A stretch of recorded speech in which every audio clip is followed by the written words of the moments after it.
Okay, so Andrew Yang is out of the race, and I know many of you are relatively apolitical and don't want to support anyone else.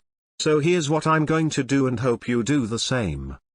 I'm going to continue making videos on income inequality and automation.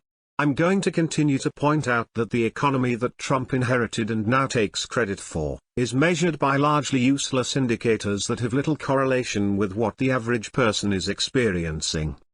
I'm also going to support Bernie Sanders. I may not agree with him on as many policies as Andrew Yang, but there are some serious areas where I agree with him, and I believe his ideas are in the right direction.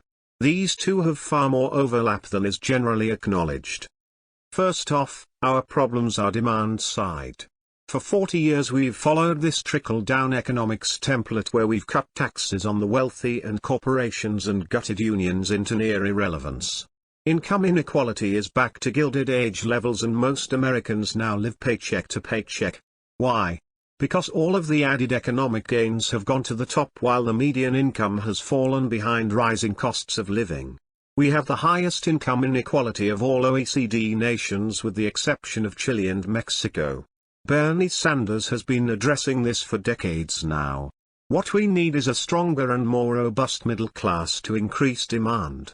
Yes, automation is also eating away at jobs, but Bernie's federal jobs guarantee and Green New Deal can help offset these losses.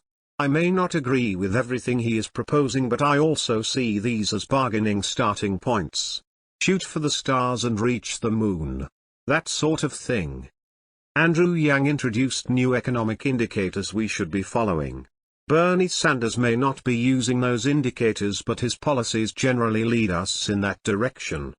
More importantly, Bernie Sanders has a robust healthcare plan that will mean the difference between life and death for millions of people. This is one of those areas where Bernie supporters have had a fair point. Let's join the rest of the developed world and offer something more comprehensive. Even if you're not for Medicare for all, think of it as a negotiation. We demand Medicare for all, and at the very least, we get a robust public option. Also, I'm hoping Bernie will adopt some of Andrew Yang's policy proposals, but that's for another video. But I wanted to share this video of billionaire entrepreneur, Nick Hanauer, explaining why we need a more robust middle class. It is astounding how significantly one idea can shape a society and its policies. Consider this one. If taxes on the rich go up, job creation will go down. This idea is an article of faith for Republicans and seldom challenged by Democrats, and has indeed shaped much of the economic landscape. But sometimes the ideas that we are certain are true are dead wrong. Consider that for thousands of years, humans believed that the Earth was the center of the universe. It's not, and an astronomer who still believed that it was would do some pretty terrible astronomy.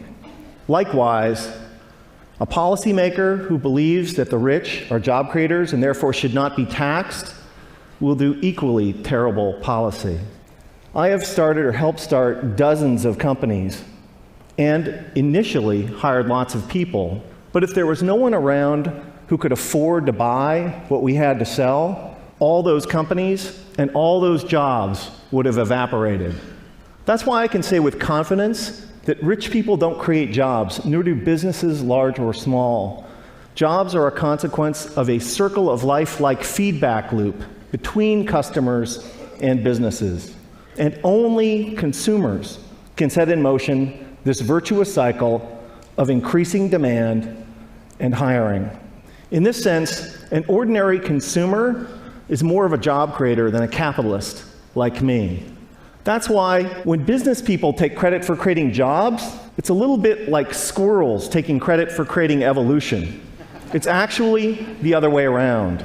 Anyone who's ever run a business knows that hiring more people is a course of last resort for capitalists. It's what we do if and only if rising consumer demand requires it.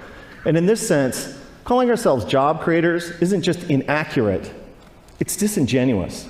That's why our existing policies are so upside down. When the biggest tax exemptions and the lowest tax rates benefit the richest, all in the name of job creation, all that happens is that the rich get richer. Since 1980, the share of income for the top 1% of Americans has more than tripled, while our effective tax rates have gone down by 50%. If it was true that lower taxes for the rich and more wealth for the wealthy led to job creation, today we would be drowning in jobs. And thank you. And yet, unemployment and underemployment is at record highs. Another reason that this idea is so wrong-headed is that there can never be enough super rich people to power a great economy. Somebody like me makes hundreds or thousands of times as much as the median American, but I don't buy hundreds or thousands of times as much stuff.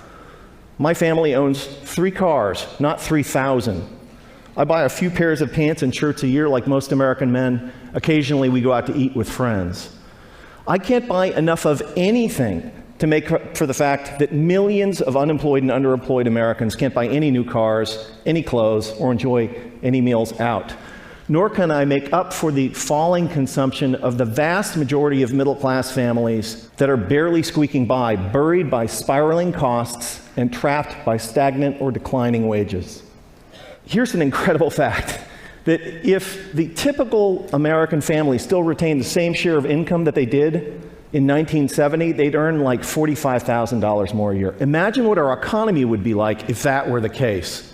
Significant privileges have come to people like me, capitalists, for being perceived as job creators at the center of the economic universe, and the language and metaphors we use to defend the current economic and social arrangements is telling. It's a small jump from job creator to the creator.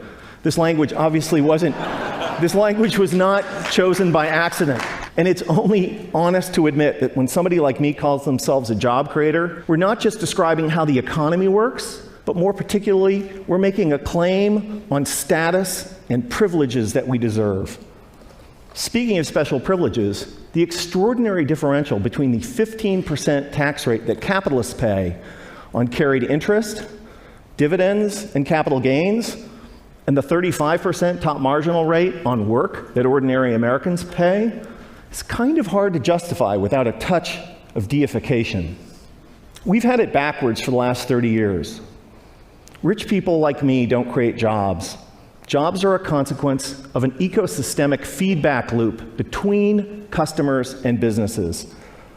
And when the middle class thrives, businesses grow and hire, and owners profit. That's why taxing the rich to pay for investments that benefit all is such a fantastic deal for the middle class and the rich. So ladies and gentlemen, here's an idea worth spreading. In a capitalist economy, the true job creators are middle class consumers. And taxing the rich to make investments that make the middle class grow and thrive is the single shrewdest thing we can do for the middle class, for the poor, and for the rich. Thank you.